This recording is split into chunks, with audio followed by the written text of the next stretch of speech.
வணக்கம். என் பேர் doctor Manikandan, surgical oncologist, Coimbatore. So நமக்கு எந்த டவுட்டாக இருந்தாலும் ஃபஸ்ட்டு நம்ம போய்ட்டு கூகுளில் தான் சர்ச் பண்ணி பார்ப்போம். ஒரு கேன்சர் பேஷண்ட்டு கூகுளில் போய் சர்ச் பண்ணி பார்த்தாங்கன்னா அவங்களுக்கு தெளிவான ஆன்சர் கிடைக்காது. அது வந்துட்டு A to Z எல்லாத்தையுமே தான் சொல்லும்.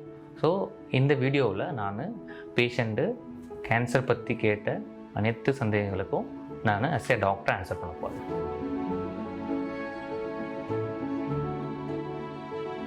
ஸோ இப்போ எல்லா கட்டியும் கேன்சர்னு கேட்டிங்கன்னா அப்படி சொல்ல முடியாது. ஏன்னா கட்டியில் பினைன் அண்டு மெலிகனன் சொல்லுவாங்க. பினைன்னா சாதாரண கேன்சர் இல்லாத கட்டி, மெலிகனன்னா கேன்சர் கட்டி. இப்போ வந்துட்டு யங் லேடிஸ்க்கு ஒரு அரௌண்ட் 16 இயர்ஸ் இருக்க பிரஸ்ட்டில் கட்டி வருதுன்னா அது மோஸ்ட்டாக அது ஃபைப்ரோயிட்னு ஒரு சாதாரண கட்டியாக தான் இருக்கும். பட் அடல்ட் லேடிஸ்ன்னு பார்த்தீங்கன்னா ஒரு கட்டி இருக்குதுன்னா நம்ம அப்போ வந்துட்டு கேன்சராக இருக்கிறதுக்கு சான்ஸ் அதிகமாக இருக்குது. ஸோ பாடியில் வேறு எங்கேயாவது ஒரு கட்டி வேகமாக வளருது, இல்லை வலி இருக்குது, வேறு ஏதாவது சேஞ்சஸ் ஆகுதுன்னா அது கேன்சராக இருக்கிறதுக்கு சான்ஸ் இருக்குது.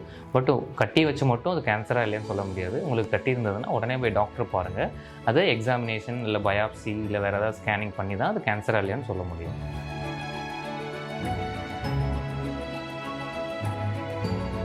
ஸோ கீமோ அன்பியரபிள்ங்கிற ஒரே வார்த்தையில் மட்டும் நம்ம சொல்ல முடியாது. ஸோ கீமோவில் பல வகையான கீமோ மெடிசன் இருக்குது. ஒவ்வொரு கீமோவுக்கும் ஒவ்வொரு சைட் எஃபெக்ட் இருக்குது. ஜென்ரலாக உங்களுக்கு கீமோ போட்டதுக்கப்புறம் body pain, tiredness, hair fall, ஒரு வாயில் புண்ணு, இதுமாரி நிறைய சைட் எஃபெக்ட் வரும். இதெல்லாம் வந்துட்டு ஒவ்வொரு கீமோ ட்ரக்குக்கு உண்டான சைட் எஃபெக்ட்டு. அந்த சைட் எஃபெக்ட்டை குறைக்கிறதுக்கு முன்னாடியே உங்களுக்கு ஒரு சில மெடிக்கேஷன்லாம் கொடுத்து குறைச்சிருவாங்க. ஸோ கீமோ கொடுத்தா ரொம்ப அன்பியரபிள் அப்படின்னு நீங்கள் நினைக்க வேணாம்.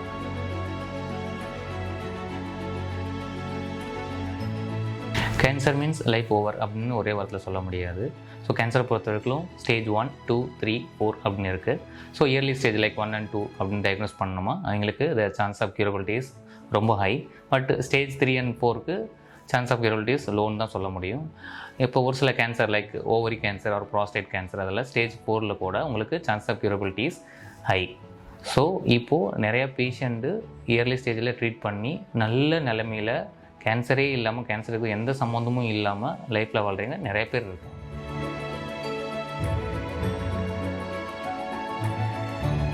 So cancer is not a contagious. So இது வந்துட்டு ஒரு பாடியிலேருந்து இன்னொரு பாடிக்கு ஸ்ப்ரெட் ஆகாது. லைக் இன்ஃபெக்ஷன், இது கேன்சர். இது வந்துட்டு ஒரு பாடியில் அவங்களுக்கு ஒரு ஆர்கன்லேருந்து இன்னொரு ஆர்கனுக்கு தான் ஸ்ப்ரெட் ஆகும். அஸ் அ சர்ஜன் நாங்கள் நிறைய கேன்சர் பேஷண்ட்டை டச் பண்ணி தான் நாங்கள் டெய்லி பார்க்குறோம். எங்களுக்கு யாருக்கும் கேன்சர் ஸ்ப்ரெட் ஆகினது கிடையாது.